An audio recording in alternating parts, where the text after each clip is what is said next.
Assalamualaikum. Hari ni kita nak discuss tentang pemilihan package.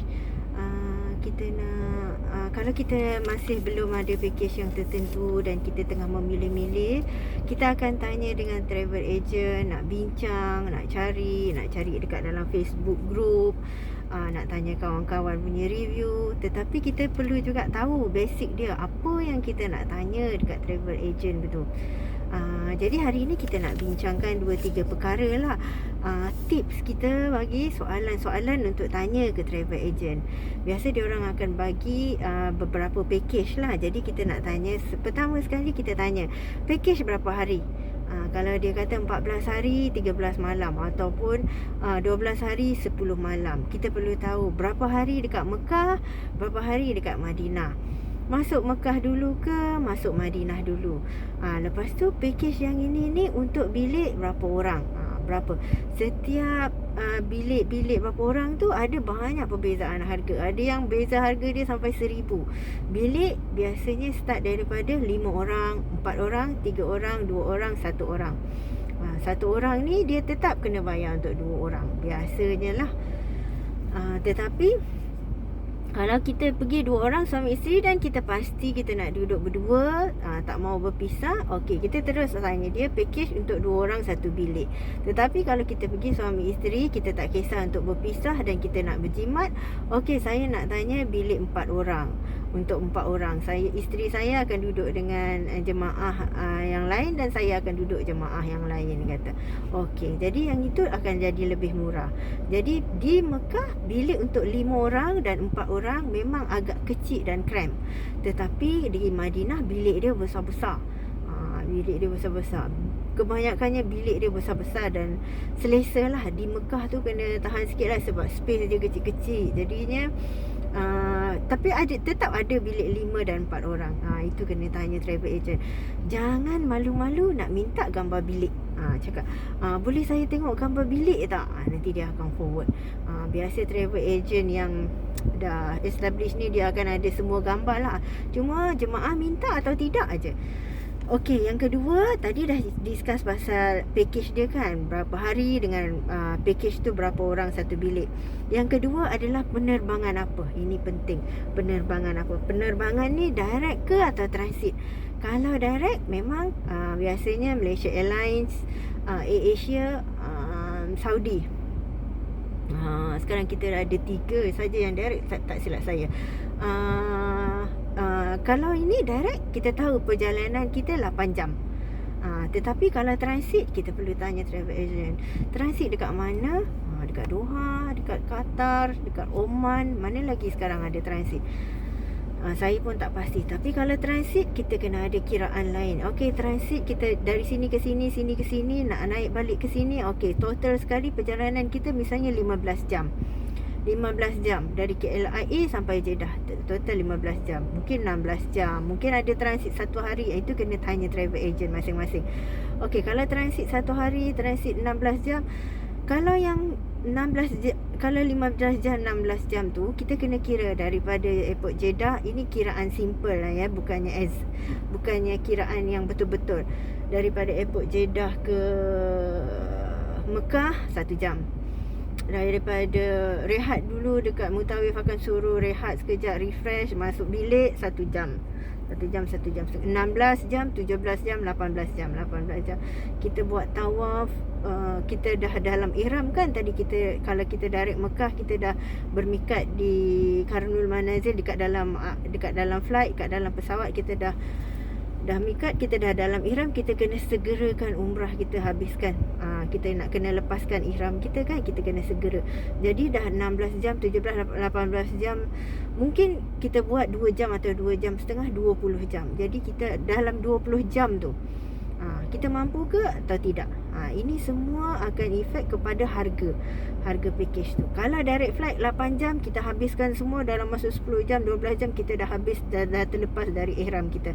Okey, umrah pertama kita selesai dengan segera. Tetapi kalau kita ada transit, kita kena ada buat kiraan tu. Jadi mampu atau tidak. Kalau bawa orang yang tua-tua, lebih baik kita ambil direct flight. Tapi kalau Tapi macam biasa, kalau ada transit ni lebih murah. Macam biasalah, kalau direct flight ni agak mahal sikit, tetapi bergantung juga. Tanya ejen. Dia keadaan semasa ni lain-lain harga. Okey, yang pertama tadi tanya package. Lepas tu yang kedua tanya penerbangan. Yang ketiga hotel apa. Ini juga akan mengakibatkan perbezaan harga. Hotel yang dekat harga dia mahal sikit. Hotel yang jauh tu kuranglah sikit. Tetapi kalau bawa orang tua-tua, bawa yang dekat kalau boleh.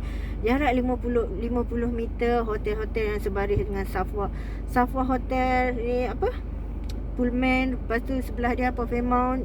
Itu semua jarak hotel-hotel yang dekat lah. Turun lift, jalan sikit, dah dekat dataran Masjidil Haram. Okey, dekat Madinah pula hotel dekat mana? Hilton Hotel betul-betul dekat pintu 333. Pintu 333 tu sekarang pintu berapa? Pintu 25 ke? Saya pun tak ingat, tak pastilah. Jadinya yang situ hotel yang dekat. Hotel Nuzul belakang sikit dari Hilton. Itu kena melintas jalan sikit, tapi tetap dekat. Jadi yang ini pun jarak hotel, jangan malu-malu nak tanya dengan travel agent. Jarak hotel dia apa, nama hotel dia apa, berapa jauh, boleh. Lepas tu kita boleh Google Map. Google Map kita tengok hotel ni dengan ini. Okey, kalau jalan berapa jauh, betul tak? Kalau travel agent kata 250 meter, kita check Google Map 450 meter. Mampu atau tidak kita jalan. Okey, kalau satu kali jalan mungkin mampu, pergi balik 1 kilometer. Tetapi kalau kita ulang untuk solat 5 waktu, 5 kali. 5 kali dah 5 kilometer. Yang jalan-jalan yang lain tu kita tak kira. Kalau kaki kita mampu, kita okey saja. Jarak hotel yang jauh tak apa, asalkan package tu kita mampu. Murah sikit lah daripada yang lain. Okey, itu on aja. Okey. Yang keempat nak tanya apa, makanan.